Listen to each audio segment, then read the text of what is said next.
En esta ocasión vamos a revisar la primera parte de la patología de hígado y vías biliares. El objetivo general, que el alumno adquiera la capacidad de describir y reconocer el aspecto macro y microscópico de las principales patologías de las vías biliares, tanto intra como extrahepáticas.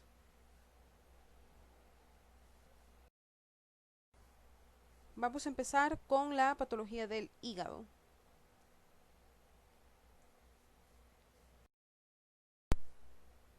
Antes de poder hablar sobre las enfermedades que afectan directamente el hígado, debemos recordar la anatomía normal, tanto macroscópica como microscópica, porque es bastante particular. Así también como su drenaje e irrigación, que es muy importante recordarlo y reconocerlo antes de poder entrar de lleno a las patologías. Se dice que el hígado normal en un adulto tiene un peso de 1400 a 1600 gramos. Eso significa que es un órgano bastante grande en comparación con el resto de los órganos y que ocupa una buena parte de la cavidad abdominal. El hígado tiene un aspecto fisiológico importante que se llama circulación doble. Eso significa que del 60 al 70% del flujo sanguíneo que pasa dentro del hígado pasa o se drena a través de la vena porta. El 30-40% restante de ese flujo sanguíneo corresponde a irrigación por la arteria hepática. Ya vamos a ver la imagen más adelante. Estos dos vasos sanguíneos importantes se ramifican unas 17-20 veces dentro del hígado. Recordemos que la vena porta sale de la vena cava y la arteria hepática sale de la aorta descendente. Al entrar al hígado se ramifican una gran cantidad de veces para lograr cubrir toda la superficie de este órgano.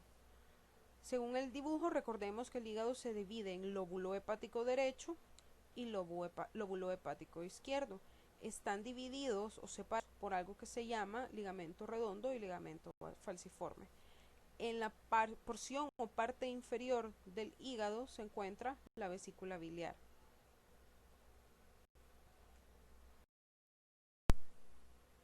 Aquí tenemos ya mejor esquematizado el drenaje y la irrigación del hígado. Respecto al drenaje, tenemos que son dos tipos de drenaje, el que se da mediante la vena hepática y el que se da mediante la vena porta. Recordemos que la vena hepática sale directamente de la vena cava y la vena porta surge de la unión de los vasos mesentéricos y esplénicos. Como ustedes ven, hacen una gran cantidad de ramificaciones cuando ya están dentro del hígado. Eso es respecto al drenaje.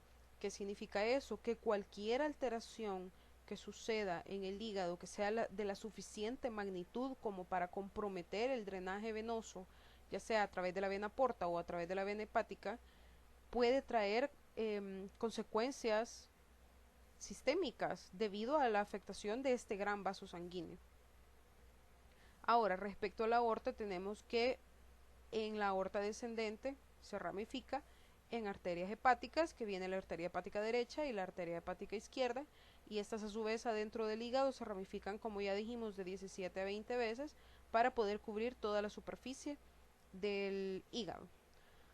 Como en esta clase también vamos a revisar la patología de la vesícula biliar, debemos recordar que la vesícula biliar descansa sobre la base del hígado y que también está en íntima relación con el funcionamiento del mismo.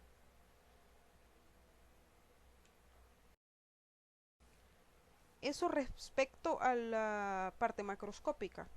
Ahora, en la parte microscópica, vamos a recordar que la forma de estudiar el hígado está basado en un modelo histológico que se llama modelo lobulillar.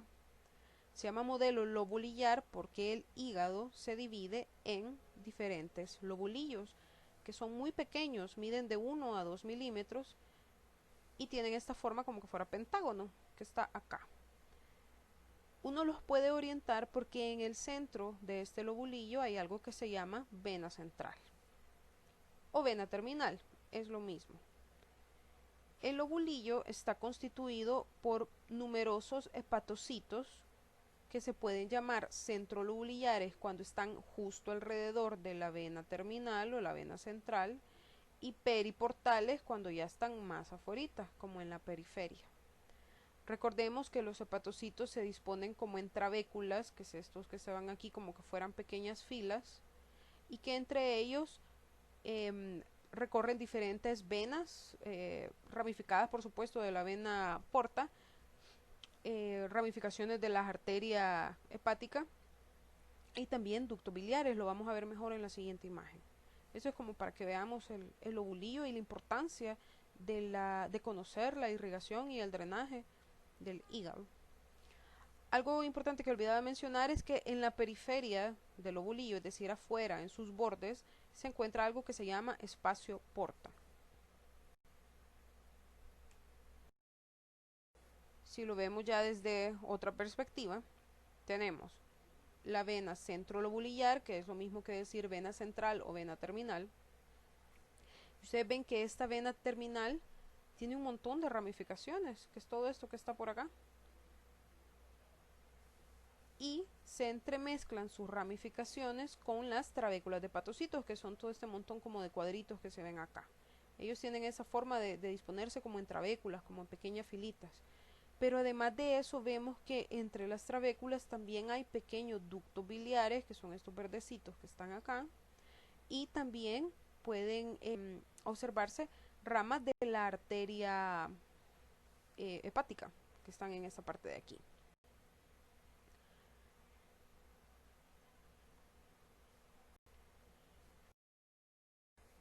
Este es otro esquema para lograr comprender otras estructuras que no se pueden ver en la otra imagen. Volvemos otra vez, el centro del lobulillo, donde está la vena central, los hepatocitos centrolobulillares, que son los que están alrededor de la vena central, y los hepatocitos periportales, que son los que están como aquí afuera, cerca del espacio porta. Tenemos los trabéculas de los hepatocitos, que son todos estos como cuadritos que se ven acá, y entre cada una de las trabéculas hay un espacio o lumen sinusoidal. Este espacio sinusoidal está revestido, también aquí abajo está revestido por algo que se llaman células endoteliales fenestradas.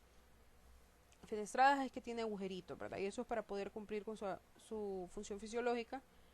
Y aparte de tener células endoteliales, hay presencia de algo que se llama células de Kupfer. Estas células de Kupfer son macrófagos específicos del hígado, son macrófagos tisulares hepáticos. Abajo de la célula endotelial, que es esta azulita que está acá, se encuentra algo que se llama espacio de Dissé.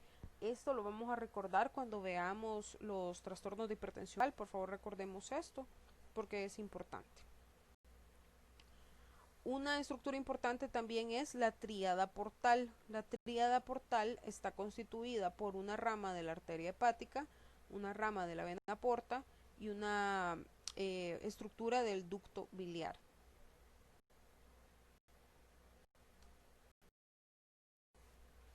Aquí lo tenemos ya en histología. Observamos aquí esta forma como de pentágono que tiene el modelo lobulillar o el lobulillo hepático. La vena central, que aquí está a mayor aumento, aquí está la vena central, y están dispuestos los hepatocitos, que son todos estos como rosaditos, en pequeñas trabéculas. Evidentemente no se va a ver tan ordenado como en el dibujo, ¿verdad? Pero ya tenemos una noción de cómo esperamos observarlo. Aquí lo que se observa es diferentes lobulillos o numerosos lobulillos con siempre su vena central y la tríada portal, que dijimos que era vena hepática, ducto biliar y arteria o rama de la arteria hepática. Los espacios porta, ¿verdad? Que son los que están alrededor de los lobulillos, que también es importante reconocerlos. Ahora, vamos a revisar, ya que ya recordamos la anatomía normal, tanto macro como micro, vamos a revisar los mecanismos de lesión y reparación del hígado. ¿Cómo responde el hígado principal, específicamente el hepatocito, que es la célula funcional del hígado? ¿Cómo responden ellos ante la lesión? Entonces primero vamos a ver la respuesta de los hepatocitos a la lesión.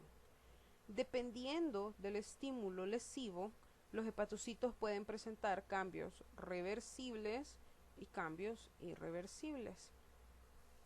Eso es lesión celular y ya conocemos qué es reversible y qué es irreversible, ¿verdad? En los cambios reversibles que pueden mostrar los hepatocitos podemos observar esteatosis, que dijimos que la esteatosis es acúmulo de lípidos intracitoplasmáticos, o cambio graso, es lo mismo que decir cambio graso. Y también tenemos colestasis. La colestasis es como el estancamiento o la estasis, como dice su nombre, de bilis adentro del hepatocito. Estos son reversibles. Ahora, los cambios irreversibles están representados evidentemente por necrosis y apoptosis, que son muerte celular. Algo importante de la apoptosis en los hepatocitos es que forman algo que se llaman cuerpos acidófilos, es decir, se observan bastante rosados, bastante eosinófilos al verlos en el microscopio. Si la lesión que ha sufrido el hepatocito es reversible, el hepatocito tiene la capacidad de regenerarse por replicación mitótica de los hepatocitos adyacentes a los que han muerto. Es decir, digamos que el centro de la lesión está con los hepatocitos muertos, pero los que están alrededor vienen y se activan ante este estímulo. Prácticamente estos hepatocitos que están alrededor del área de lesión se comportan como células madre en las lesiones crónicas. Es decir, pueden venir y replicarse en otros hepatocitos. Por eso es que el hígado tiene esa capacidad como de regeneración que es tan importante y tan conocida. Eso en las crónicas, pero en las lesiones agudas, las verdaderas células madre del parénquima son las que se replican. ¿Qué significa eso? Que no es el hepatocito el que se regenera en la lesión aguda, sino que son las células madres mesenquimatosas que normalmente existen en el hígado. ¿Qué significa esto? Que el hepatocito puede comportarse como una célula madre únicamente en las lesiones crónicas. Esta fotografía es una biopsia de un hígado de ratón al que se le provocó una necrosis hepática para poder observar los cambios reactivos de los hepatocitos circundantes. Esta tinción no es la típica hematoxilina eosina que nosotros conocemos, sino que se llama inmunohistoquímica. Lo que podemos observar aquí es toda esta parte que está acá, son los hepatocitos, y esta parte aquí como central es donde está la necrosis. Esta tinción lo que está tratando de hacer ver o hacer evidente es cuáles hepatocitos se encuentran mitóticamente activos. Esta tinción se llama MIB1 o KI67, que lo que hace es identificar a las células que están activas en el ciclo celular. Las que están positivas son los núcleos que se miran cafecitos. Si ustedes se fijan, el fondo es como celeste y lo que está positivo es lo café. Vemos aquí un núcleo cafecito, otro más acá, otro más y así sucesivamente se encuentran varios hepatocitos con los núcleos cafecitos. Eso significa que son positivos para la tinción y esto a su vez significa que están proliferando, están activos dentro del ciclo celular. Lo curioso es que los hepatocitos que están proliferando son los que están adyacentes a la lesión. Si ustedes se fijan, está como circundando el área de necrosis. Esto es muy importante porque aquí es donde se puede observar cómo se regeneran los hepatocitos cuando hay una lesión irreversible como la necrosis. Se regeneran los que están alrededor, no los que ya murieron, por supuesto, sino los que están alrededor. Pasamos ahora a la segunda forma o el segundo tipo de reacción de los hepatocitos frente a la lesión, y esta es la formación y regresión de cicatrices. Recordemos que este tipo de reacción sucede cuando ya los hepatocitos han sufrido una lesión irreversible, ya sea necrosis o apoptosis, y ya no pueden regenerarse por sí mismos. Se dice que el principal tipo celular implicado en el depósito de cicatrices es un tipo especial de célula que se llama célula estrellada hepática. Eso es una microfotografía electrónica en la cual se observa una célula estrellada que tiene estas como prolongaciones citoplasmáticas y que por eso ha recibido la forma de estrella. o estrellada. En su forma quiescente, es decir, como en su forma dormida o inactiva, se encarga de almacenar vitamina A, pero en su forma activa, que ocurre después de una lesión, esta se convierte en células que se llaman miofibroblastos, que son una mezcla de células musculares con fibroblastos, y recordemos que los fibroblastos son los encargados de producir la fibrina. La fibrina a su vez se organiza en pequeños tabiques fibrosos que al final van a terminar produciendo una cicatriz.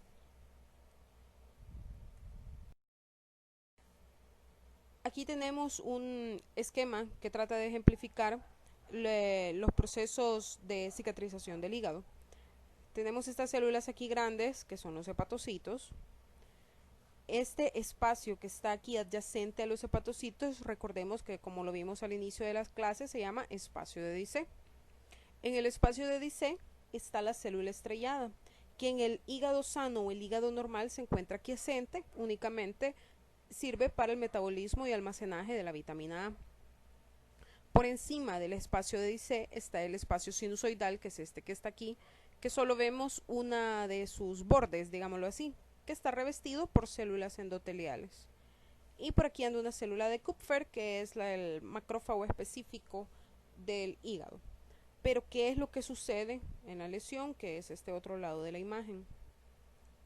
Cuando ocurre lesión celular, el macrófago hepático o célula de Kupffer empieza a liberar y a promover citocinas proinflamatorias que activan otro tipo de células también inflamatorias, pero este a su vez activa la célula estrellada que está en el espacio de Dissé, que es esta amarillita que está aquí. Cuando la célula estrellada está activa, empieza a proliferarse y a convertirse en el miofibroblasto que yo les mencionaba anteriormente, y empieza a producir fibrina, que son estas como cadena de cuentitas amarillas que se ven en esta parte de acá. Recordemos que los elementos de fibrina van a empezar a producir pequeños tabiques fibrosos que eventualmente se van a transformar en cicatrices. Aquí lo que tenemos es el hepatocito apoptótico o cuerpo eosinófilo, como lo mencionabas al inicio, ¿verdad? Y este es el que está relacionado con este tipo, o sea, la lesión irreversible es la que está relacionada con este tipo de reacción celular, es decir, muerte celular hepática es igual a cicatrización.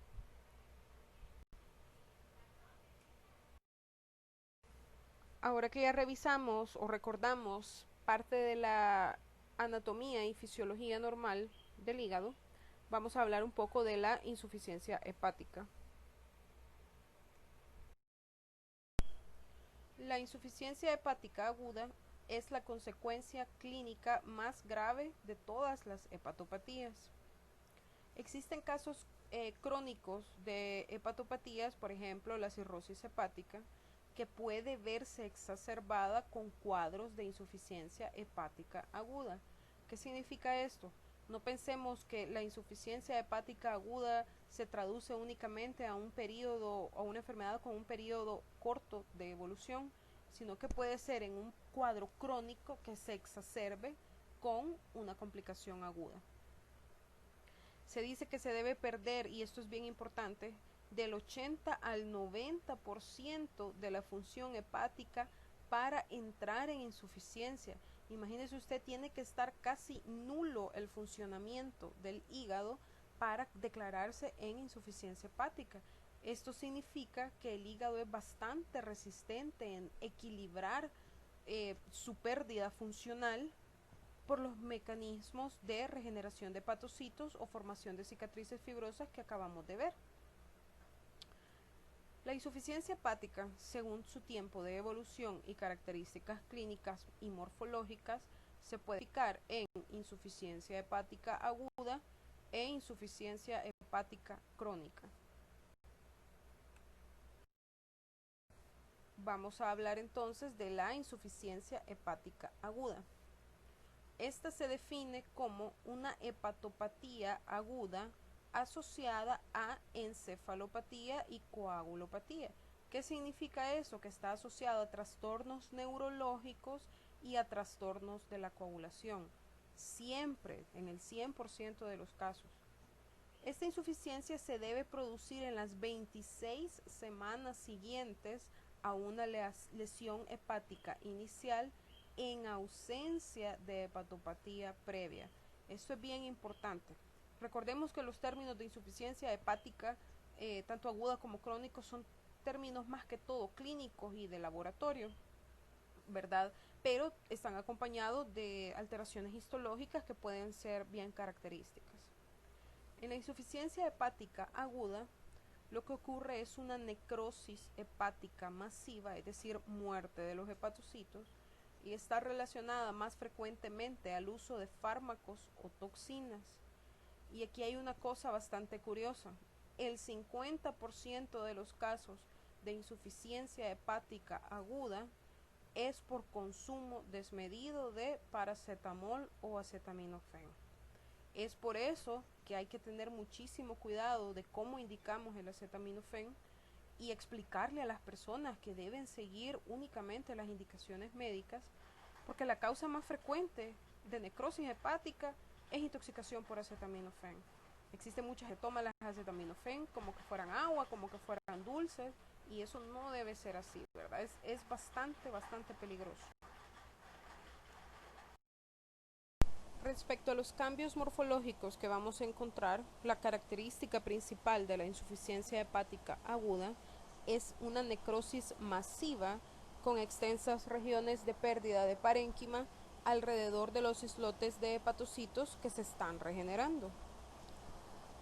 Cuando la lesión es suficientemente grave como para ser fulminante, es decir, súbita, y causar necrosis de manera súbita, no existe cicatriz.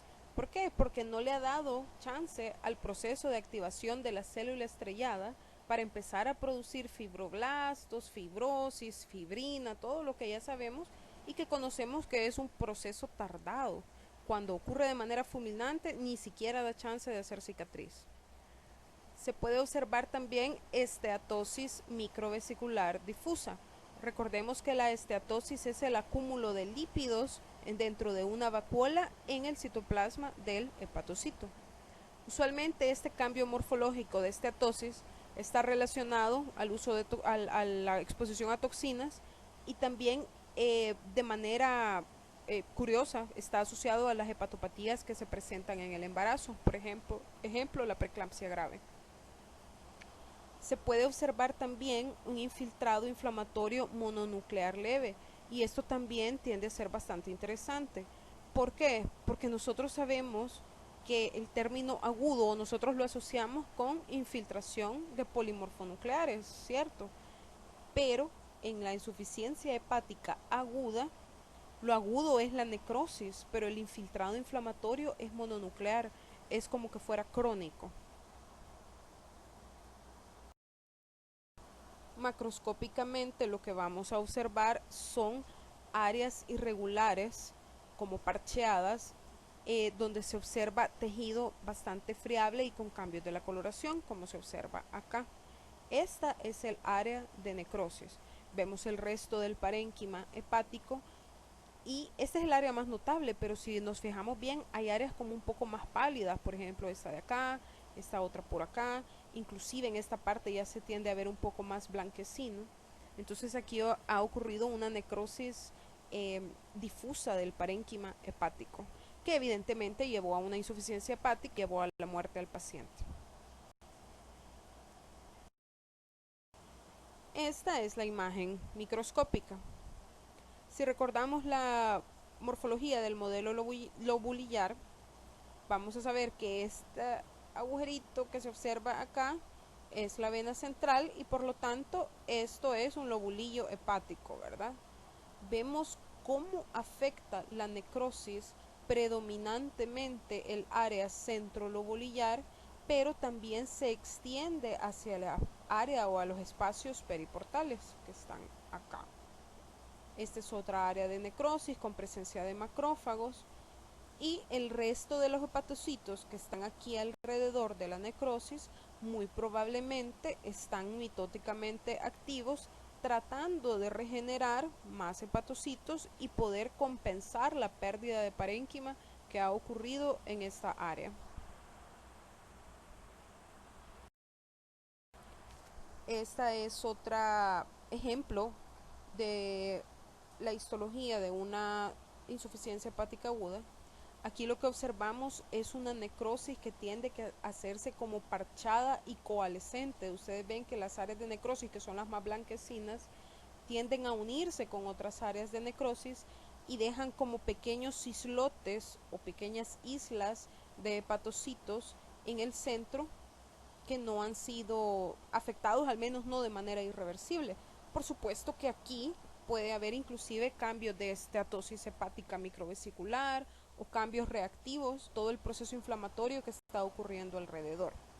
Este tipo de necrosis es bien común o básicamente es el hallazgo característico de la insuficiencia hepática aguda por intoxicación con acetaminofén.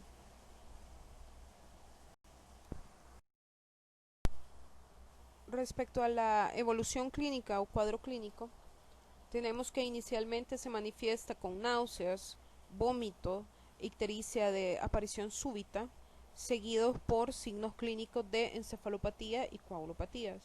Los signos clínicos de encefalopatía son desorientación, deterioro del estado de conciencia, y las coagulopatías tienden a presentarse como sangrados espontáneos o aparición de equimosis o los famosos moretes, ¿verdad?, en diferentes partes del cuerpo. Respecto a los datos de laboratorio, podemos observar un aumento de las transaminasas, es decir, la TGO y la TGP.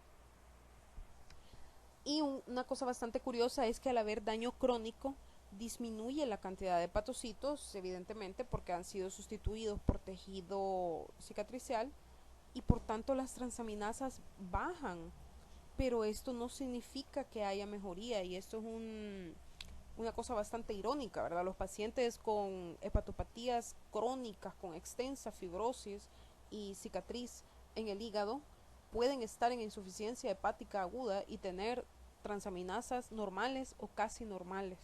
Pero es porque ya no tienen tejido hepático, o sea, ya no tienen hepatocitos que produzcan transaminasas.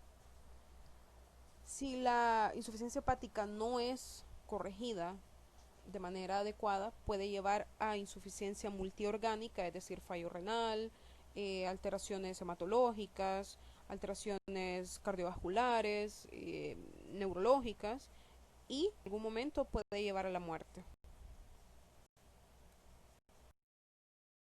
Les mencionaba yo que la insuficiencia hepática aguda va acompañada de otros dos trastornos, que son la encefalopatía y la coagulopatía. La encefalopatía hepática puede ir desde trastornos sutiles de la conducta, por ejemplo, que la persona parezca estar despistada o hable cosas incoherentes, y puede llegar inclusive hasta el coma. Algo muy característico al examen físico de la encefalopatía hepática es encontrar el signo de asterixis positivo. La asterixis ocurre cuando se hace una dorsiflexión de la mano, es decir, usted le empuja los deditos para atrás, digamos, al paciente, que es esta parte que está aquí como rojita, que se ve para atrás. Y cuando usted los suelta y hay una relajación rápida de la musculatura y de los nervios que están aquí, los deditos empiezan como a temblar. Pueden buscar un video en YouTube, hay videos de examen físico y de asterixis para que me lo entiendan mejor, pero básicamente ese es el signo. Se puede encontrar también aumento de concentraciones de amoníaco en la sangre. Este amoníaco es resultado del estrés oxidativo a nivel hepático, y este lo que hace es llegar a través de la circulación al cerebro. Lo vamos a ver en la siguiente diapositiva para entenderlo mejor. Con respecto a los trastornos de coagulación, ¿por qué ocurre coagulopatía cuando hay insuficiencia hepática? Recordemos que el hígado produce factores de la coagulación y estos son muy importantes en la cascada de coagulación. Entonces, si tenemos que el hígado no está funcionando como debería, por lo tanto, los factores de coagulación no se van a estar produciendo como lo deberían. Esto a lo que lleva es esa aparición de hematomas o hemorragia franca. Usualmente los pacientes con hepatopatías crónicas o insuficiencia hepática aguda pueden tener sangrado espontáneo de tubo digestivo, ya sea superior o inferior. Pueden tener, si tienen una antecedente gástrica, por ejemplo, puede empezar a sangrar. Pueden tener hematuria macroscópica, se les hacen un montón de moretes o equimosis por todos lados, ¿verdad? Y eso puede inclusive ser, eh, puede llevar a la muerte. En esta imagen lo que se trata de ejemplificar es cómo los metabolitos tóxicos que normalmente deberían depurarse en el hígado no se depuran porque la cantidad de hepatocitos está disminuida. Entonces, el mismo estrés oxidativo que provoca la lesión hepática, que se puede volver irreversible y provocar necrosis hepática, hace que los hepatocitos ya no puedan metabolizar los metabolitos tóxicos, ya sea de los alimentos, de los fármacos, etcétera, y empieza a producir un montón de radicales o sustancias ricas en amoníaco. Estas empiezan a viajar a través de la circulación, ¿verdad? A través de la sangre, y tienen la cualidad de que pueden atravesar fácilmente la barrera hematoencefálica.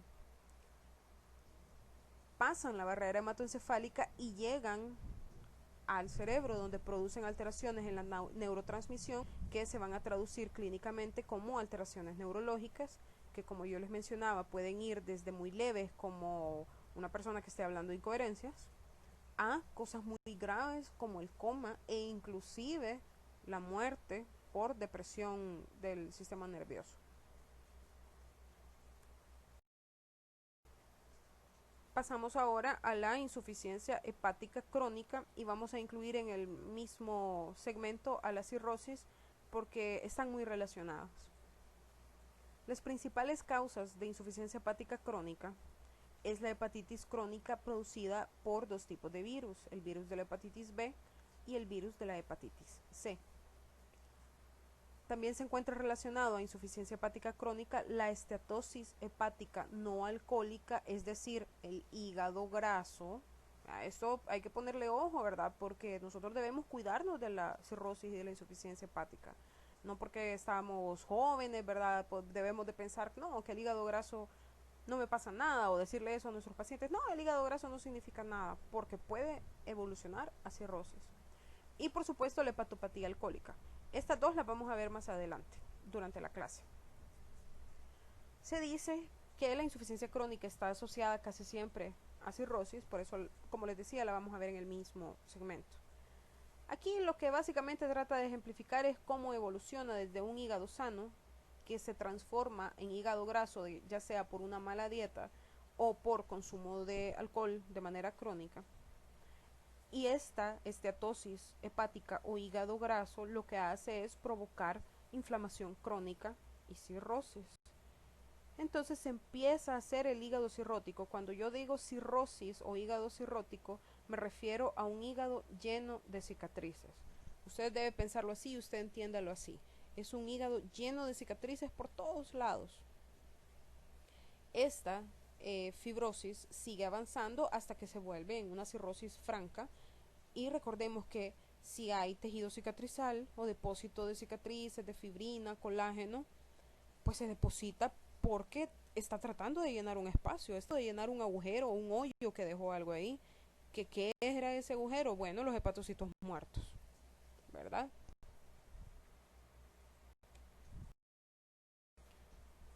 Pero, ¿qué es específicamente la cirrosis? La cirrosis se define como una transformación difusa de todo el hígado, no solo un pedacito, y por favor pongamos atención a esto, es todo el hígado, en nódulos parenquimatosos regenerativos rodeados por bandas fibrosas, es decir, cicatrices y grados variables de comunicaciones vasculares. Quiero que quede bien claro el hecho de que solamente puede catalogarse como cirrosis si todo el hígado está comprometido. Si en una ultrasonografía abdominal, por ejemplo, en un TAC abdominal le reportan un área que es pequeña y que parece corresponder a fibrosis, eso no es cirrosis. Tiene que estar todo el hígado tomado. En este punto es bien importante que aclaremos algo. No todas las cirrosis producen inexorablemente insuficiencia hepática. ¿Qué quiero decir con esto? Y lo vamos a poner en un ejemplo que puede sonar gracioso. Creo que todos conocemos al señor o al vecino que ha sido alcohólico toda su vida que usted lo ve que tiene ascitis y por lo tanto tiene cirrosis hepática, pero el señor está ahí, relativamente sano, nunca se enferma, usted nunca lo ve que ictérico, nunca lo ve con moretes, nunca lo ve que le da insuficiencia hepática. Tiene cirrosis, pero no tiene insuficiencia hepática, ¿verdad? Por eso les pongo yo que aquí no todas las cirrosis producen inexorablemente insuficiencia hepática. Otra cosa importante es que no todas las hepatopatías crónicas en fase terminal son de tipo cirrótico. Uno puede tener o el paciente puede tener una hepatopatía crónica terminal sin cirrosis. Claro, lo más frecuente es que esté asociada la cirrosis. Puede existir un cierto grado de regresión de la fibrosis, pero es infrecuente. ¿Y qué significa esto? Que en cierto grado la fibrosis hepática puede llegar a ser reversible cuando los casos son leves, pero si ya es una persona con una extensa cirrosis en el hígado, no va a volver a su estado original. Lo que muestra esta imagen es la evolución entre un hígado sano, que es el que está a la izquierda, y un hígado cirrótico, que es este que está a la derecha. La apariencia normal o el aspecto normal del hígado es que es un órgano sólido, de superficie lisa, un color como marrón mate, ¿verdad? No brilloso, y se observa de manera lisita. Cuando el hígado ha sufrido cambio graso o estetosis hepática, tiende a verse un poco más como hinchadito, más como gordito, ¿verdad? Y la coloración se vuelve amarilla. ¿Por qué amarilla? Bueno, porque dentro de las células, dentro de los hepatocitos, hay vacuolas lipídicas que macroscópicamente se ven amarillas.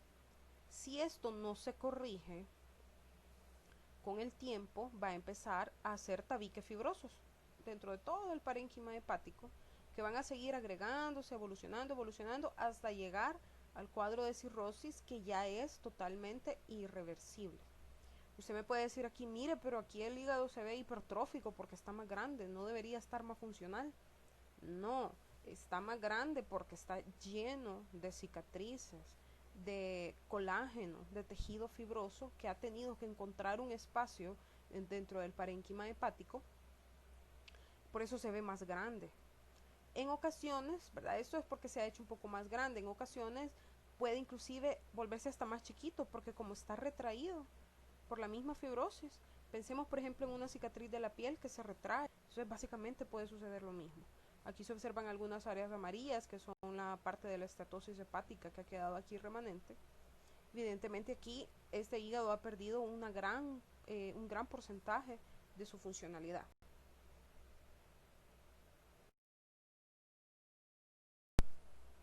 Ahora, según la morfología de los nódulos de regeneración, la cirrosis se puede clasificar en 3 tipos: cirrosis micronodular, cirrosis macronodular y cirrosis mixta. En la cirrosis micronodular, los nódulos regenerativos son uniformes, es decir, todos se parecen y son más o menos del mismo tamaño, y tienen la particularidad que todos miden menos de 3 milímetros, es decir, son pequeñitos, es como que fueran granitos de maicillo, imagínenselo ustedes así. ¿Qué nos puede ocasionar cirrosis micronodular? A la cabeza, el alcoholismo es la principal causa de cirrosis micronodular, pero también hay otras enfermedades que lo pueden causar. Por ejemplo, la hemocromatosis, que es una enfermedad de depósito, obstrucción del flujo venoso hepático y obstrucción biliar crónica. En la cirrosis macronodular, los nódulos de regeneración son irregulares. ¿Qué significa eso? Hay unos más grandes, otros más chiquitos, otros más amplios, y tienen la característica que todos van a medir más de 3 milímetros. Por eso se llama macro. Las causas más frecuentes son secundarias a infección por virus de la hepatitis, que como ya sabemos, las que están relacionadas, el serotipo que está relacionado es el virus de la hepatitis B y el virus de la hepatitis C. Pero también otras enfermedades lo pueden causar. Por ejemplo, la colangitis primaria, la deficiencia de alfa-1 antitripsina. Y en último lugar tenemos la cirrosis mixta. La cirrosis mixta es una mezcla de la micronodular y la macronodular. Tenemos nódulos menores y mayores de 3 milímetros. ¿Qué nos puede causar cirrosis mixta? Bueno, aquí es importante mencionar que usualmente la cirrosis micronodular progresa a macronodular. ¿Qué significa esto? Que todas las causas de micronodular nos pueden producir cirrosis mixta.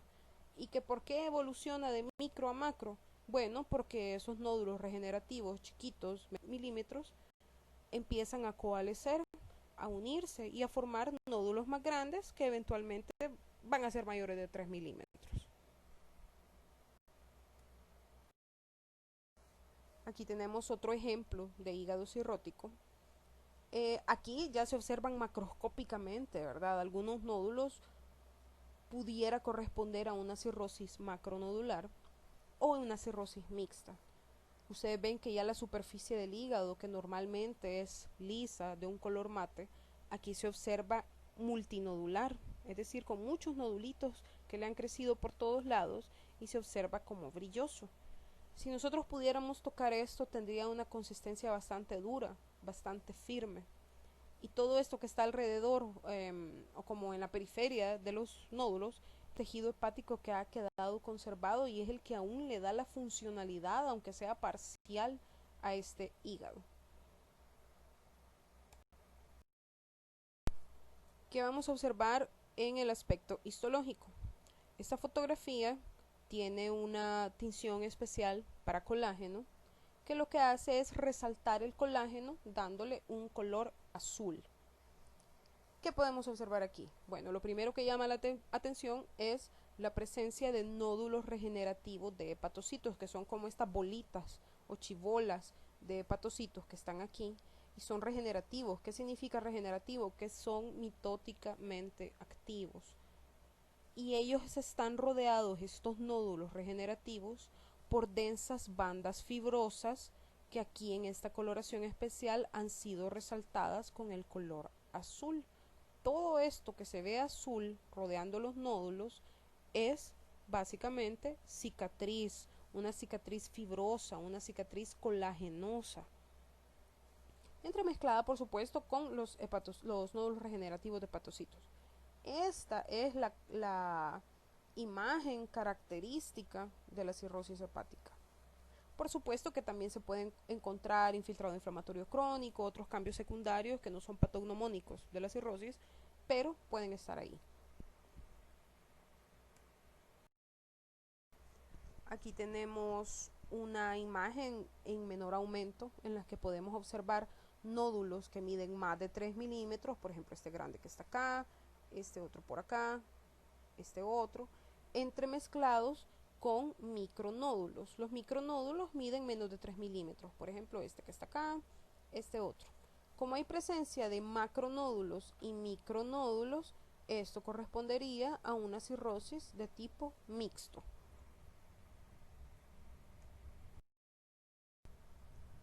Respecto a las características clínicas que podemos mencionar, se sabe que el 40% de los pacientes cirróticos son asintomáticos y eso recae otra vez en el ejemplo que yo les mencionaba del señor que toda la vida ha sido alcohólico y que tiene signos evidentes de hepatopatía como la citis, pero es asintomático, más allá de la citis no tiene mayor cosa.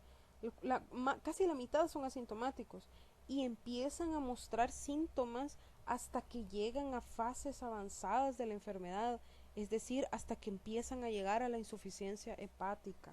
¿Por qué? Porque antes de eso el hígado está está haciendo su mejor esfuerzo para poder compensar toda esa pérdida funcional que ha sufrido. Cuando ya empiezan a haber síntomas, empieza la anorexia, pérdida de peso, sensación de debilidad o fatiga permanente y puede empezar a aparecer la ictericia. Hay un signo clínico que se asocia mucho a la ictericia que es el prurito, es decir, la picazón. Estos pacientes siempre les van a decir que les pica la piel y ustedes cuando los examinen van a ver que tienen la piel sumamente reseca y con signos de rascado crónico.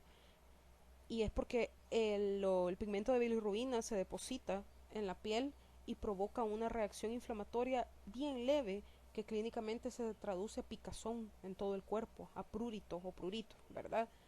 Eso es algo bien característico. El, la cirrosis está relacionada también con hiperestrogenemia en los hombres. Recordemos que un aumento de los estrógenos en los hombres puede producir ginecomastia. ¿Qué es la ginecomastia? La aparición o el aumento del tamaño de los senos en el hombre, que puede tener, por supuesto, complicaciones estéticas. La causa de muerte en los pacientes con cirrosis o cirrosis terminal básicamente son iguales a las que revisamos en la insuficiencia hepática aguda, encefalopatía hepática, coagulopatía, etcétera. Pero también la cirrosis puede estar asociada al desarrollo de hepatocarcinoma, que lo vamos a ver más adelante. Vamos a cambiar de tema y vamos a pasar ahora a la hipertensión portal. La hipertensión portal se refiere a un aumento de la resistencia del flujo de la sangre portal. Según su fisiopatología, la hipertensión portal puede tener tres causas. Puede ser prehepática, intrahepática o posthepática, dependiendo del lugar donde se localice el daño principal. Se denomina prehepática cuando hay una alteración antes de que la vena porta penetre el hígado.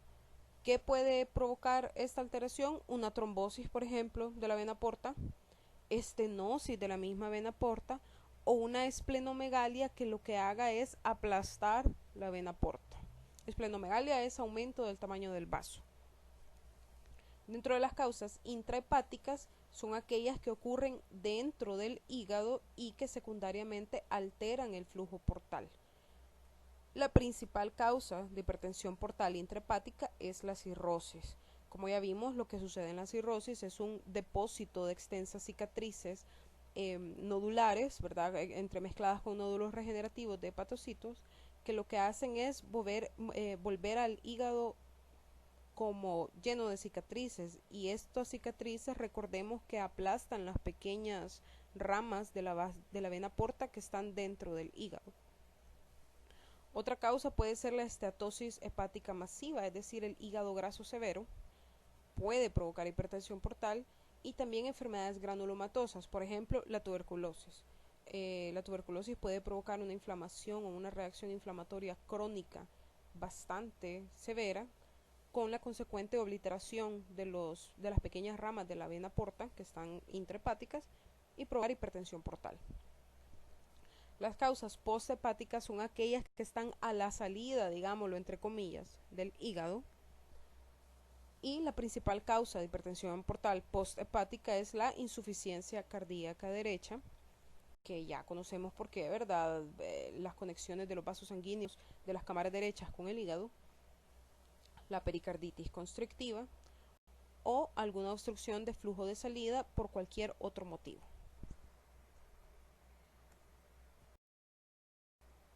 Tenemos que las cuatro principales consecuencias clínicas de la hipertensión portal son la ascitis. La ascitis es el acúmulo de líquido en la cavidad abdominal. En segundo lugar está la formación de comunicaciones venosas portosistémicas, que es esto que observamos aquí. Ya vamos a mencionar la fisiopatología. La esplenomegalia congestiva. Esto sucede porque recordemos que la vasculatura del hígado y el vaso están bastante entremezclada y bastante relacionada. Entonces, al aumentar el flujo en la vena porta y la mayor presión en la vena porta, como que se regurgita hacia el vaso y este empieza a congestionarse. Y en cuarto lugar tenemos la encefalopatía hepática, que ya definimos qué es y por qué se encuentra caracterizada. Vamos a hablar entonces de la ascitis. La ascitis se define como un exceso de líquido en la cavidad peritoneal. Se puede detectar clínicamente si es arriba de 500 ml. Cantidades menores usualmente no producen distensión de la cavidad abdominal y puede ser que esté presente la ascitis, pero usted no lo pueda ver al examen físico. El 85% de las veces La ascitis es secundaria a una enfermedad cirrótica del hígado. Entonces, casi todos los casos de ascitis que usted observen, puede estar usted 85% seguro que esta paciente tiene cirrosis. El líquido que conforma el líquido acítico o la ascitis es un líquido ceroso con proteínas menores a 3 gramos por decilitro. Escasas células mesoteliales también pueden estar sueltas dentro de ese líquido. Al examen físico lo que vamos a observar es un abdomen globoso que se observa como que estuviera distendido. La piel se observa adelgazada, ¿verdad? Cuando ustedes tengan la oportunidad de ver estos pacientes ya en el área clínica, se van a ver que la piel es bastante finita, se observa reseca. Ustedes pueden ver aquí diferentes como erosiones en la piel, y esto sucede porque el paciente tiende a rascarse por el mismo estiramiento de la piel, ¿verdad? Y es un estiramiento que ocurre rápido. La piel está tan adelgazada que ustedes pueden ver algunos vasos sanguíneos en la superficie. Y cuando se realiza el examen físico de esos pacientes, eh, al realizar la percusión se escucha o se percibe una matidez, es decir, un sonido como que hubiera algo sólido, ¿verdad?, abajo de la piel. Usualmente la cicatriz umbilical ya no se observa porque está tan estirada la piel que es la cicatriz umbilical, ¿verdad? Y usualmente son pacientes que son bien delgaditos en el resto de su cuerpo, pero tienen este abdomen bien prominente. No es gordura, ¿verdad? La gente dice que es gordura, pero realmente no, es líquido de edema.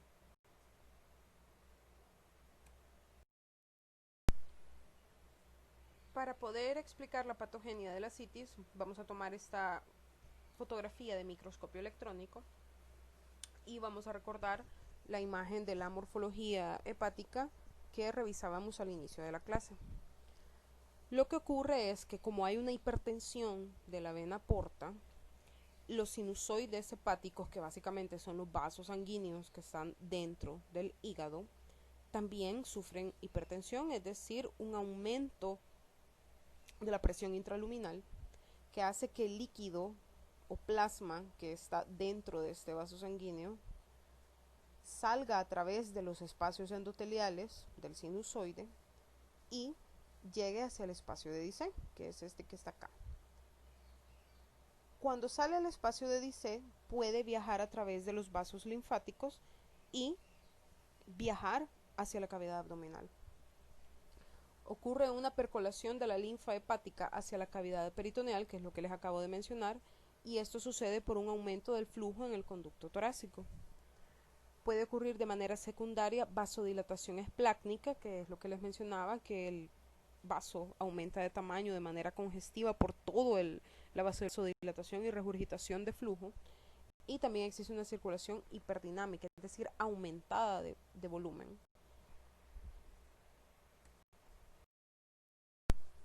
Otra de las consecuencias clínicas de la cirrosis era la comunicación portosistémica. ¿Qué es lo que sucede aquí? Al aumentar la presión del sistema porta, que es esto que está acá, lo que sucede es que el flujo se invierte o se regurgita, y en vez de entrar hacia el hígado, como hay una gran presión aquí por la cirrosis y las cicatrices, lo que hace es que se regurgita o se regresa desde la vena porta hacia la circulación sistémica. Y esto sucede por dilatación de los vasos colaterales y desarrollo de neovasos. Lo que sucede aquí básicamente es que se regresa a toda la cavidad abdominal, y es lo que podemos observar clínicamente como un montón de pequeños vasos sanguíneos ingurgitados o congestivos en la pared abdominal.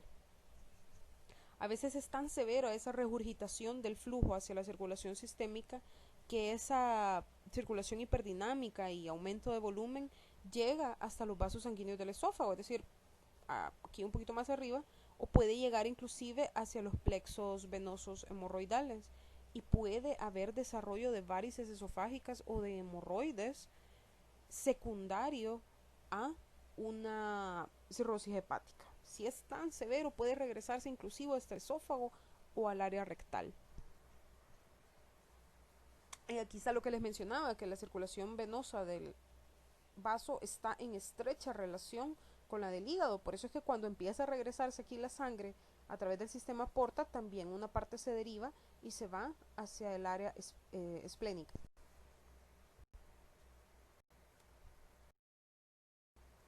Entonces la comunicación portosistémica se observa ya al examen físico como algo que se llama signo de la cabeza de Medusa. ¿Por qué la cabeza de Medusa? Bueno, esta es una pintura bastante famosa de la criatura mitológica llamada Medusa, en la cual tenía un montón de serpientes en la cabeza. Pues básicamente, trasladándolo a nuestro caso, las serpientes son todos estos vasos sanguíneos ingurgitados, dilatados, que se ven como que fueran colochitos en toda la pared abdominal e inclusive torácica del paciente. Estos vasos sanguíneos están sumamente llenos de vasos de sangre, perdón, todas estas venas están llenas de sangre que ha venido regurgitada desde el sistema porta. ¿Por qué? Porque el hígado ha provocado tanta presión sobre el sistema venoso portal intrahepático que hace que se regrese y empiece a subir hasta aquí. Hay en algunos casos que son tan graves que toda esta regurgitación sube y se puede observar inclusive en los vasos sanguíneos del cuello. Y como yo les mencionaba, también en el esófago puede existir.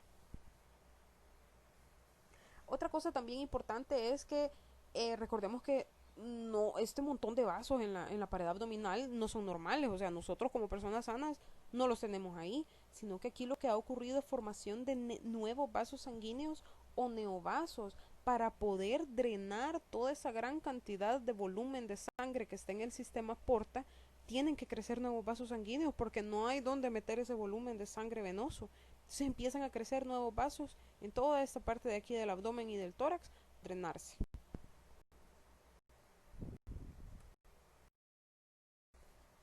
Vamos a pasar ahora a los trastornos infecciosos. Vamos a hablar específicamente de la hepatitis viral, que es la principal enfermedad infecciosa del hígado.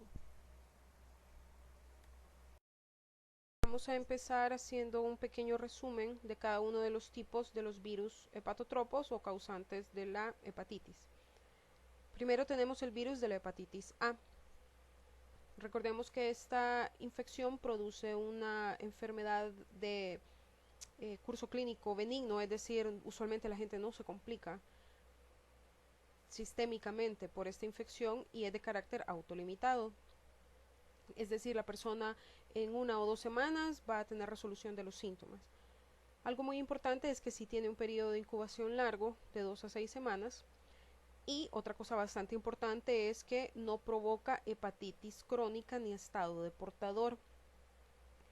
¿Qué significa esto? Si una persona le da hepatitis A con manifestaciones gastrointestinales, va a quedar curada totalmente después de tener la enfermedad y no va a quedarse con anticuerpos o antígenos séricos como el resto de las infecciones por hepatitis. Esto es importante porque esta persona sí puede donar sangre, sí puede donar plasma, etcétera, ¿verdad? No lo limita para ese tipo de procedimientos.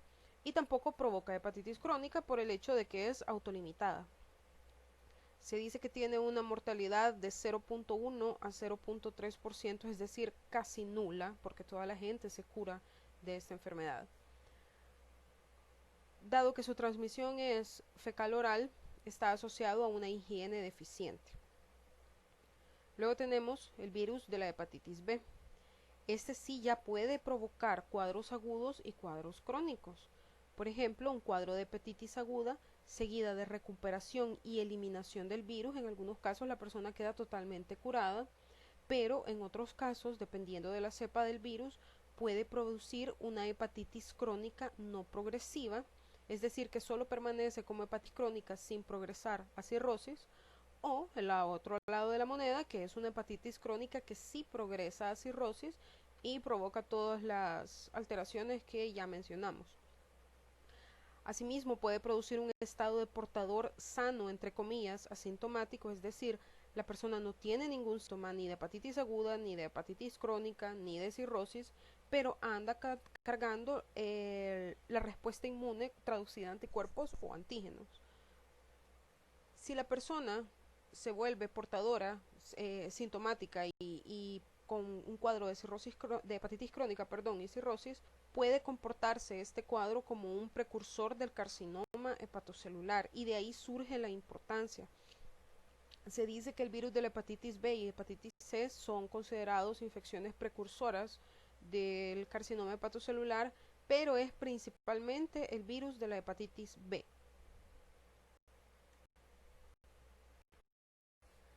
Luego tenemos el virus de la hepatitis C. Este está asociado a conductas sexuales de riesgo y drogas y uso de drogas endovenosas. Este virus provoca una infección persistente y hepatitis crónica en todos los casos. Entonces este tiende a ser un poco más crónico que el B. Y 20% de las infecciones desarrollan cirrosis. Luego tenemos el virus de la hepatitis D y el virus de la hepatitis E. Aquí hay un error. Pero estos son sumamente raros y necesitan como cofactor otras infecciones. Por ejemplo, el virus de la hepatitis D es un virus ARN que depende de su ciclo vital de una coinfección o sobreinfección de virus de la hepatitis B. Entonces es mucho menos frecuente que esto pueda suceder. Luego tenemos el virus de la hepatitis E, que es una infección transmitida por vía enteral a través del agua en adultos jóvenes, pero la gran mayoría de veces es asintomática. Y además de eso, que esta cepa es bastante infrecuente.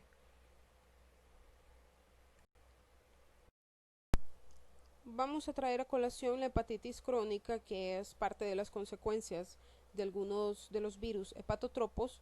No vamos a hablar de la aguda porque eso ya lo mencionamos, entonces nos vamos a quedar nada más con la crónica. La hepatitis crónica se define como la evidencia, ya sea sintomática, bioquímica o serológica de una enfermedad hepática o hepatopatía mantenida o recidivante durante más de 6 meses. Esto es importante y es bastante curioso porque una persona puede tener hepatitis crónica aunque no tenga síntomas y que solamente sus parámetros positivos para hepatitis sean bioquímicos, por ejemplo, las transaminasas, o serológicos, por ejemplo, los exámenes para determinar infección por virus de hepatitis B o hepatitis C. También puede ser que la persona solo sea sintomática y no tenga pruebas serológicas positivas y tenga una leve elevación de las transaminasas. Entonces, no tienen que estar los tres parámetros juntos, sintomático, bioquímico, serológico, sino que puede ser solamente uno de ellos. Algo muy importante es que esto debe durar más de 6 meses para poder ser considerado como crónico. Algunos pacientes son asintomáticos, que es lo que yo les mencionaba, y únicamente presentan elevación de las transaminasas, y no crean ustedes que es una elevación bastante marcada de una TGO o TGP más de 1000, por ejemplo, sino que puede ser una elevación bastante leve y aún así ser hepatitis crónica. Cuando ya hay síntomas, los pacientes suelen presentar fatiga e ictericia ocasional. Respecto a la morfología de las infecciones por virus hepatotropos, tenemos que los cambios morfológicos de la hepatitis vírica aguda y crónica son iguales para todos los virus hepatotropos. ¿Qué significa esto? Que uno por biopsia no puede determinar cuál virus es el que infectó al paciente. Eso únicamente se puede determinar por serología. En ambos casos, ya sea aguda y crónica, y en todos los casos, ya sea el virus A, B, C o D, hay un infiltrado inflamatorio mononuclear, es decir, crónico, entremezclado con áreas de necrosis. Si bien los cambios de la hepatitis vírica aguda y crónica son bastante similares, yo les he puesto aquí un cuadrito que más o menos compara los hallazgos de la hepatitis aguda con la crónica. Y tenemos lo siguiente, que en la hepatitis vírica aguda se puede observar una desorganización lobular, es decir, el modelo lobulillar se encuentra alterado. Pueden haber áreas de necrosis parcheadas simulando inclusive una insuficiencia hepática aguda. Se encuentra también un infiltrado mononuclear en los sinusoides hepáticos. Pueden haber cuerpos apoptóticos, es decir, necrosis, ¿verdad? Los cuerpos eosinófilos de la necrosis. Y se puede encontrar algo llamado colestasis. Aquí hay un error, es colestasis. Esa colestasis es como un estancamiento de bilis en las vías biliares intrahepáticas. Respecto a la hepatitis crónica, se pueden observar grados variables de inflamación portal, y aquí vale la pena mencionar que la inflamación también es mononuclear como en la aguda. Entonces, eso no nos va a ayudar básicamente a a diferenciarlas porque en ambos tipos hay inflamación mononuclear. Puede haber necrosis e inflamación del parénquima igual que la hepatitis vírica aguda, pero algo que diferencia la hepatitis aguda con la crónica es que en la crónica podemos observar fibrosis o inclusive cirrosis hepática, cosa que no va a suceder en la aguda. Yo sé que los criterios histológicos son bastante similares porque ambos tienen inflamación mononuclear, tienen necrosis, ¿verdad? Pero en la crónica hay fibrosis y cirrosis y mediante eso sí se pueden diferenciar en un estudio histopatológico de una biopsia.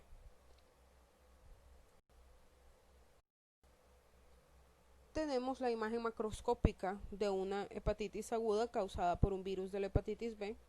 Vemos que este hígado tiene su superficie lisa, se observa un poco brillosa por el proceso inflamatorio y tiene diferentes áreas hemorrágicas como las que se observa acá. Aquí hay otra más aquí. Y si ustedes se fijan bien, tiene como pequeños como puntitos amarillos. O sea, no es el color de este hígado no es homogéneo, sino que tiene como puntitos amarillos. Recordemos que esos puntitos amarillos corresponden a esteatosis hepática, es decir, hígado graso. Y dijimos que la esteatosis o cambio graso es una manifestación de lesión celular reversible. Se pueden también, estas áreas también pueden corresponder a áreas de necrosis. Evidentemente, eso solo se puede determinar mediante biopsia. Tenemos aquí otra fotografía macroscópica, otra pieza quirúrgica de una hepatitis fulminante. Eso de hepatitis fulminante corresponde a una insuficiencia hepática aguda secundaria a una infección por virus de la hepatitis, que puede ser B o puede ser C, más frecuentemente es B. Lo que observamos aquí es un hígado edematoso, se observa brillante, ¿verdad? Normalmente el color del hígado es como mate. Tiene un montón de áreas de hemorragia, como ustedes pueden ver, hay un montón de puntitos rojos por todos lados.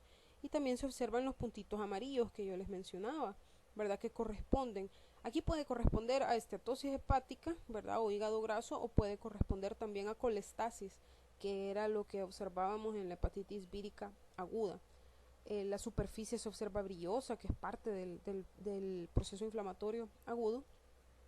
Entonces, a lo que yo quiero llegar con esto es que la infección por virus de la hepatitis puede tener un curso crónico y provocar cirrosis, por ejemplo, o puede tener un curso sumamente agudo y provocar una hepatitis inclusive fulminante. Cuando uno utiliza en el términos médicos el concepto de fulminante, es algo que tiene una solución rapidísima. O sea, el paciente en cuestión de 48 a 72 horas tiene un deterioro clínico y de funciones orgánicas totalmente rápido, o sea, rápido, sostenido, mantenido, que inclusive le puede ocasionar la muerte.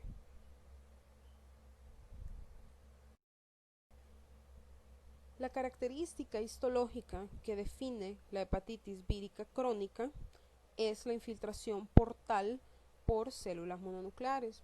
Usted me puede preguntar, mire, pero la hepatitis vírica aguda y la hepatitis vírica crónica, las dos tienen inflamación mononuclear, cierto, pero en la hepatitis crónica el infiltrado inflamatorio es portal o periportal, y ese es uno de los criterios como para diferenciarlo de la aguda.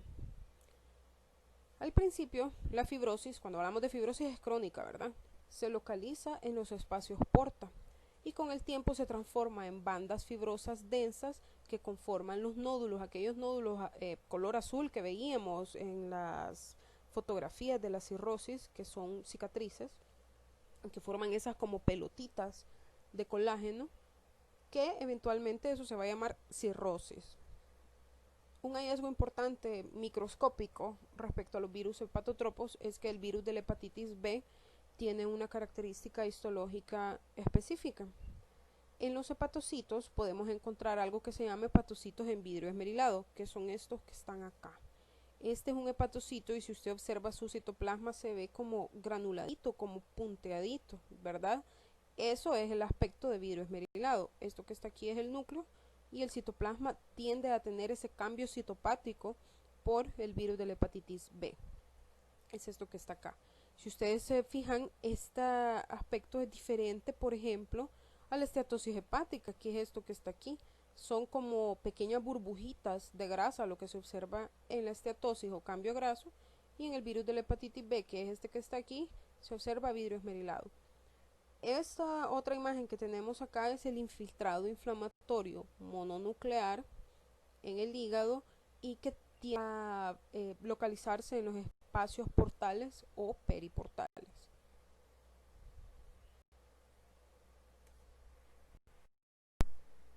Vamos a hablar ahora de la hepatopatía alcohólica. La hepatopatía alcohólica es una enfermedad hepática producto del consumo excesivo de alcohol y este precisamente es la principal causa de hepatopatía en los países occidentales. Existen tres formas de lesión hepática de origen alcohólico. Tenemos la esteatosis o cambio graso hepatocelular, es decir, lo que comúnmente conocemos como hígado graso. En segundo lugar está la hepatitis o esteatohepatitis alcohólica, que es una mezcla de hígado graso con un proceso inflamatorio. Y en tercer lugar está la esteatofibrosis, que evoluciona a cirrosis, que básicamente es cirrosis, ¿verdad? Que es lo que ya estudiamos. Vamos a revisar cada una de ellas. Respecto a la morfología, vamos a decir que la esteatosis hepática corresponde a, como todos ya sabemos, una acumulación de gotículas de lípidos dentro de los hepatocitos. Dentro del hepatocito se forma una vacuola que contiene grasa, ¿verdad? Que contiene líquidos y que empieza a crecer dentro del citoplasma hasta que finalmente desplaza el núcleo hacia la periferia. Estos hepatocitos con cambio graso o esteatosis hepática tienen la característica de que empiezan como a agruparse unos con otros y confluyen. Al final eso se traduce clínicamente y ultrasonográficamente también como cambio graso, que es lo que observamos en esta fotografía. Un montón como de burbujitas llenas de lípidos que hacen que el núcleo del hepatocito se traslade hacia la periferia. Algo importante de esta entidad es que es reversible si el paciente se abstiene de beber alcohol. Aquí como comentario adicional, también la esteatosis hepática producida por una dieta alta en lípidos también es reversible si se cambia la dieta. No lo voy a mencionar en la clase porque es bastante largo, pero les sugiero que ustedes lo lean en el libro. Está tanto en la Robbins como en la Rubins el mecanismo por el cual el alcohol se traduce a esteatosis hepática. Les sugiero que lo lean, es bastante largo, no tenemos mucho tiempo para verlo, pero ahí lo revisan para que entiendan mejor esto. El segundo tipo morfológico dijimos que es la esteatohepatitis alcohólica o hepatitis alcohólica. Este se caracteriza por tres hallazgos histológicos principales. En primer lugar, tenemos una reacción neutrófila o neutrofílica alrededor de los hepatocitos degenerados. Aquí se observan como que fueran unas hormiguitas. Están estas que están acá, estas otras que se observan como por acá. Esos son abundantes neutrófilos, es decir, hay un proceso inflamatorio agudo en este cuadro. Otra cosa que podemos observar es tumefacción y necrosis de los hepatocitos. Para que vean que esa necrosis se presenta en un montón de enfermedades. La vimos en la insuficiencia hepática aguda, en la hepatitis vírica aguda y crónica, y ahora lo vemos en la esteatohepatitis alcohólica. Así que no es patognomónica de nada, ¿verdad? Lo podemos encontrar en cualquier lado. Se vuelven tumefactos y luego se necrosan. Y otra cosa importante que podemos encontrar en este patrón morfológico es algo que se llaman cuerpos de Mallory-Denk. Esos cuerpos de Mallory-Denk son estas como, se ve como una nubecita rosada dentro del hepatocito, es esto que está acá, y estas corresponden a fibras proteicas eosinófilas inespecíficas dentro del hepatocito. Eso respecto a la parte inflamatoria, digámoslo así, pero nosotros aquí también podemos observar un montón de estetosis hepática. Todas estas como burbujas que se ven acá son burbujas de grasa, son burbujas de lípidos. Por eso es que se llama esteatohepatitis, porque es una mezcla de inflamación con una mezcla de cambio graso. Y luego tenemos el tercer patrón morfológico que se llama esteatofibrosis alcohólica. Significa que es una mezcla de esteatosis hepática o cambio graso con una mezcla de fibrosis. Esta ocurre por activación de las células estrelladas y fibroblastos, que si recordamos el inicio de la clase vamos a entender por qué se activan las células estrelladas en este momento, y ellas son las causantes de las cicatrices y la fibrosis. Usualmente este patrón morfológico inicia como una esclerosis o endurecimiento o colagenización, como usted le quiera llamar, de la vena central del lobulillo. Luego, esta esclerosis rodea los hepatocitos en un patrón bien característico que se llama chicken wire en inglés, o en español es patrón en alambre de gallinero. Y aquí les voy a explicar en la foto por qué. Esta es una biopsia hepática en la que se ha teñido especialmente las fibras de colágeno con azul, que es esto que está acá. Esta luz que está aquí es la vena central. Si usted se fija, alrededor de la vena central está teñido de azul, y dijimos que lo azul en esta imagen se traduce a colágeno. Recordemos que el colágeno es producido por los fibroblastos, y los fibroblastos vienen de las células estrelladas. Entonces la fibrosis inicia primero alrededor de la vena central, pero a medida va pasando el tiempo, ella se va extendiendo a través de los hepatocitos. Vean ustedes aquí cómo van estas fibras de colágeno azul por en medio de los hepatocitos y forman un patrón como que fuera colador, o como lo decidieron llamar en inglés, ¿verdad? Las personas que describieron esto, un patrón en alambre de gallinero. ¿Por qué? Porque recuerda al alambre de una granja, ¿verdad? Que es parte de aquí. Entonces ustedes ven cómo ese colágeno se va metiendo entre los hepatocitos y al final lo logra afectar toda la superficie del hígado. Otra cosa que vemos aquí de nuevo es la esteatosis. Todas estas burbujitas son burbujitas de grasa, burbujitas de lípidos dentro de los hepatocitos, y por eso es que se llama esteatofibrosis. Esta esteatofibrosis alcohólica está relacionada con un patrón morfológico específico que se llama cirrosis de la NEC. Este tipo de cirrosis de la NEC es específica del alcohol, específica de la hepatopatía alcohólica en fase esteatofibrótica, y que corresponde a una cirrosis micronodular, que ya vimos, ¿verdad?, qué significa que sea micronodular.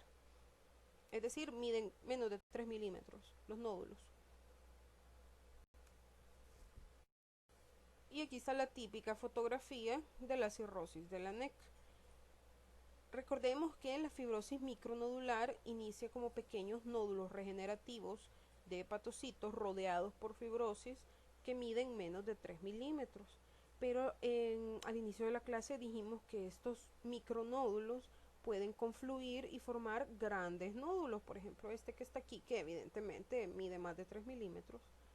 Entonces, el hígado tiende a tomar esta conformación de macro y micronódulos en un estadio avanzado, por supuesto, y esto se conoce como cirrosis de la NEC. La cirrosis de la NEC, lo repito, es específica de la hepatopatía alcohólica.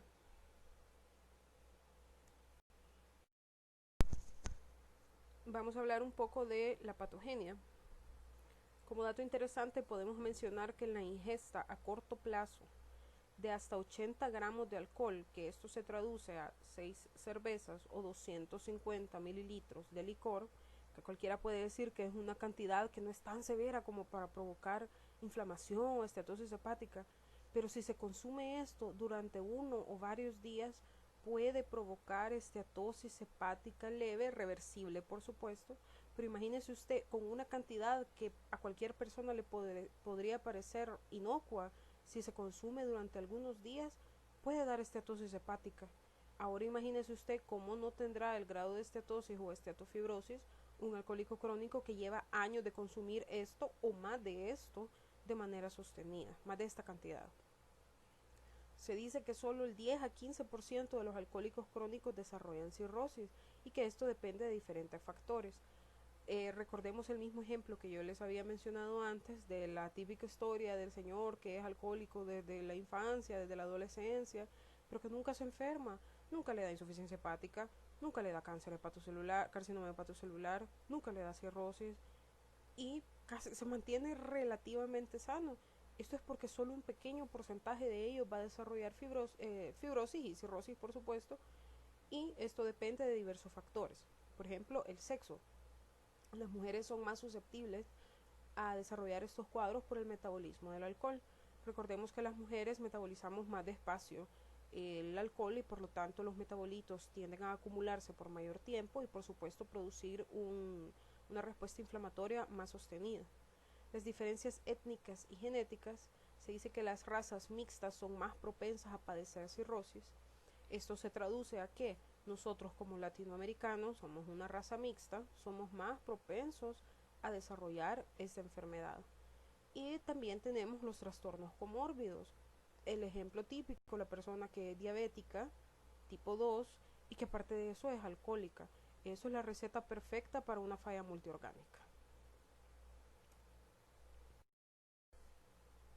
El desarrollo de la hepatitis alcohólica se lleva a cabo mediante los siguientes mecanismos. En primer lugar, el metabolismo anómalo de los lípidos. ¿A qué se refiere este metabolismo anómalo? Aquí hay un aumento en la producción de lípidos por las vías bioquímicas que les he mencionado, que deben de leerlo en el libro, y disminuye su catabolismo, es decir, se producen más grasas o lípidos de los que se destruyen. En segundo lugar, tenemos formación de especies reactivas del oxígeno por activación del citocromo P450. Lo que sucede es que este citocromo prefiere metabolizar el alcohol, ¿verdad? Y produce especies reactivas del oxígeno a partir de este metabolismo, que ya sabemos que estas son agentes de lesión celular. Otra cosa importante es que hay una disminución de la concentración de glutatión, y cuando hay una disminución del glutatión aumentan las lesiones oxidativas, porque el glutatión lo que hace es absorber, digamos, los radicales libres del oxígeno y eliminarlos. Pero si ya no hay glutatión, entonces estos radicales libres andan ahí aumentando libremente y son los que producen lesión celular. Como les digo, esto está mejor explicado y es un poquito largo y les sugiero que mejor lo lean en el libro también para apoyarse con la clase. Las características clínicas de la hepatopatía alcohólica dependen de en qué fase esté el paciente, si está en la fase de esteatosis, si está en la fase de esteatohepatitis o si está en la fase de cirrosis. Como ya vimos la fase de cirrosis, cuáles son las características clínicas, nos vamos a quedar en las primeras dos fases. En la fase de esteatosis se puede encontrar hepatomegalia, es decir, un aumento en el tamaño del hígado. Puede haber un ligero aumento de las concentraciones de bilirrubina y fosfatasa alcalina, es decir, unas pruebas bioquímicas ligeramente alteradas. Pero lo importante de la esteatosis es que es reversible con la dieta y con el parar el consumo de alcohol. Si el paciente se encuentra en fase de hepatitis o esteatohepatitis, puede haber un cuadro de malestar general, pérdida del apetito, ¿verdad? O anorexia. Puede haber inclusive pérdida de peso, dolor en la región del hígado, es decir, en el hipocondrio derecho, que puede también referirse hacia dolor en la parte de la espalda. Esto cuando es en cuadros leves de esteatohepatitis, pero recordemos que esa hepatitis o esteatohepatitis alcohólica puede evolucionar si la respuesta inflamatoria es demasiado severa y la necrosis es demasiado severa, puede evolucionar a insuficiencia hepática aguda. Y ya vimos cuáles son los síntomas y el cuadro clínico de la insuficiencia hepática aguda. Una cosa importante sobre los exámenes bioquímicos es que la AST suele estar más elevada que la ALT en una relación de 2 a 1. Esto suele ser bien característico en los pacientes alcohólicos. Claro, no es la regla general, ¿verdad? Pero sí nos puede dar como un tip, ¿verdad? Una cosa curiosa que debemos buscar a la hora de interpretar los exámenes de laboratorio. Solamente eso sería para la primera parte de la clase. Si tienen dudas me pueden escribir en el aula virtual y también si tienen dudas respecto a la guía de trabajo de laboratorio de este tema, igual me pueden escribir.